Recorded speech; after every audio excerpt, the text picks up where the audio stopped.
मैं दो तीन छोटी टिप्पणी करता हूँ। हाँ। मैं तो समझता था कि अजय साहब तो वरिष्ठ अधिकारी रहे हैं, तो जो भी बोलते होंगे टीवी में शायद समझ से बोलते होंगे, लेकिन आज शायद आपके करोड़ों दर्शक इसका विवरण समझ गए होंगे। मैंने जब जो टिप्पणी की राहुल गांधी पर, वो सुप्रीम कोर्ट के द्वारा क्या राफेल में माफी नहीं मांगी अपने झूठ के लिए? ये सब कोर्ट के निर्णय है सर। प्रधानमंत्री जी पर कोर्ट का कोई निर्णय नहीं है, सिर्फ आपके आरोप हैं। इसका अंतर अजय जी समझ में आता है आपको? सुप्रीम कोर्ट से धुतकार खाने का मतलब समझते हैं एक नेता के लिए क्या होता है, क्या स्तर है? अब मैं आता हूं दूसरी बात पे। मैं जवाब तो देने दो, इसका जवाब देने दो। अब दूसरी बात जवाब देने दीजिए। अभी सुनिए, अभी इन्होंने कहा देश की अर्थव्यवस्था पर। अजय जी रुक जाइए, बोलिए। आप पढ़े लिखे व्यक्ति हैं, समझदार। आप भी पढ़े लिखे हैं, आप भी उसी तरह से व्यवहार रख लेंगे तो शांति रहेगी। शर्मा जी, अब मैं आप भी मैं आपको समझता बताता हूं पढ़े लिखे हूं हैं। देश की अर्थव्यवस्था पर। हाँ सुनिए, नहीं आप बाकी तो आपके यहाँ के पढ़ाई लिखाई का विवेक पता है मेरे को, आप उससे मत बताइए। राहुल गांधी की भी पढ़ाई मुझे पता है, और मोदी जी का भी पढ़ाई अर्थव्यवस्था पे आता। मोदी जी का बता दो, अर्थव्यवस्था पे के बारे में बता दीजिए, राहुल गांधी के बारे में बता दो। शांति से सुनिए, आप अपने ऊपर आप शांति से बात कीजिए, शांति से। मैं इतना ही कहना चाहूँ, मानक जी थोड़ा कंट्रोल कीजिए। हाँ चलिए, बोलिए, क्या बात पूरी करिए, बोलिए। हाँ, वो बेपना चाटुकारिता में बह गए हैं। अरे आप दिक्कत क्या है? आप तो चमचे के आपकी चमचागिरी, आप लोग की चमचागिरी के कोई शांति नहीं, तो डिबेट का समय खत्म हो जाएगा। समय खत्म हो जाएगा। मोदी मंदिर बनाने वाले मोदी के नाम पर आप हो। के शर्मा प्लीज चलिए मुद्दे पर आइए, क्या आगे बढ़िए, चलिए। देखिए, मैं जो राजीव शुक्ला जी का बयान, मैं शशि थरूर जी का बयान कोट नहीं कर रहा हूं जानबूझ के मानक जी, क्योंकि ये तो साबित कर दिए कि वो लक्ष्मण रेखा पार कर चुके हैं। तो मैं राजीव शुक्ला जी, जो कम से कम मैं नहीं मानता कि वो कांग्रेस के विरोधी हो सकते हैं और राहुल कम से कम गांधी परिवार के विरोधी हो सकते हैं। उन्होंने क्या कहा है? हमारी आर्थिक स्थिति बिल्कुल कमजोर नहीं है, ये एनआई पे दिया हुआ स्टेटमेंट है। उसके पहले कह रहे हैं कि मौजूदा सरकार ने भी इस पर आर्थिक क्षेत्र पर अच्छा काम किया है, यह भी स्टेटमेंट है। अब मुझे समझ में नहीं आता कि अजय जी और राहुल गांधी की कौन सी समझ है। अब मैं तीसरी बात करता हूं, इनके सहयोगी दल की बात करता हूं, प्रियंका चतुर्वेदी। उनका बयान है कि मृत अर्थव्यवस्था जैसी टिप्पणी अज्ञानता और अहंकार में की जा रही है।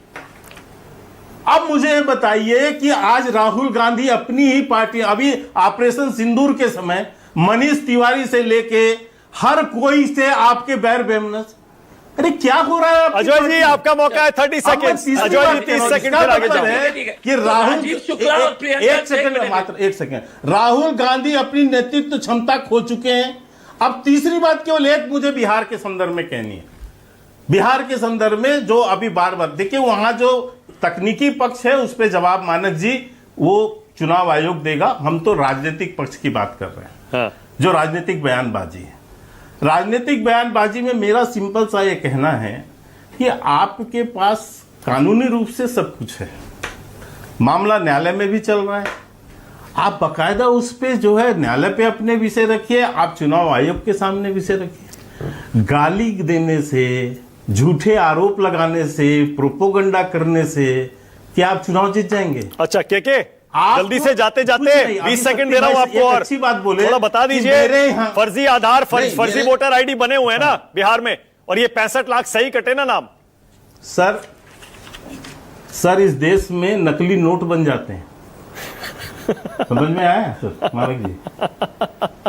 इसलिए तो नोटबंदी इनके समय कितने कांड होते थे नकली नोट के? ये नकली नोट के कांड आपको पता है ना कितने कांड? पर आप तो कह रहे थे नोटबंदी के बाद नकली नोट बंद हो जाएंगे, तो इसलिए मैं आपको समझाना चाहता हूँ ये नकलीगिरी भी यहाँ नकलीगिरी है, और उसके लिए भी जो लोग इसको बना रहे हैं और जो इसको कर रहे हैं वो भी बहुत बड़ी। अजय कुमार, अजय जी बोलिए, आपकी बारी है, फिर आगे एक प्रसंग पर मैं शक्ति भाई के एक प्रसंग पर छोटी सी बात कहता हूं। उन्होंने कहा मेरे क्षेत्र से 50 लोगों के वोट कट गए, इतने लोगों के वोट कट गए, इतने लोग। शक्ति भाई आप तो बहुत अच्छे विधायक भी हैं, बड़े समझे हुए व्यक्ति हैं, अभी तक इतने वोट कट जाते तो आप एक तो कम से कम पिटीशन डालते।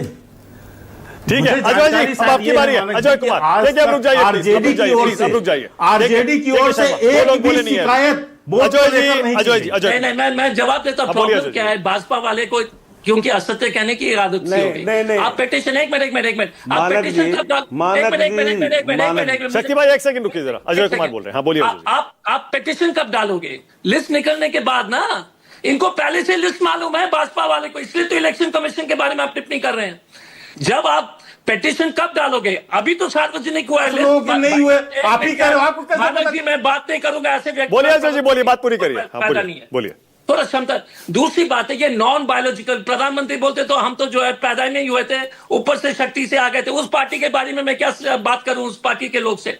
तीसरी बात, नहीं, जितने राजीव शुक्ला के बारे में बोल रहे हैं, तो राजीव शुक्ला ने क्या क्या नहीं बोला था भाजपा के बारे में, उसको भी मानिए। सिर्फ एक। तीसरा, चौथा, राहुल गांधी ने कहा था कि Modi has killed the Indian economy. बात सही है? आप बोलिएगा कि 8-9% पर हम लोग जा सकते थे। इन्होंने अपने दोस्त लोग को, आप बताइएगा कि अदानी जी को जो संपत्ति 2000%, इतनी क्षमता हो गई है इन लोग की कि 2000% संपत्ति बढ़ रहा और आपकी तनख्वाह कम हो रही है, आईटी कंपनीज के छटनी हो रही है, और भाजपा ने अर्थव्यवस्था को खत्म किया। ये सच्चाई है। ठीक है, ओके। अब अजय जी प्लीज रुक जाइए, अब आप रुक जाइए प्लीज।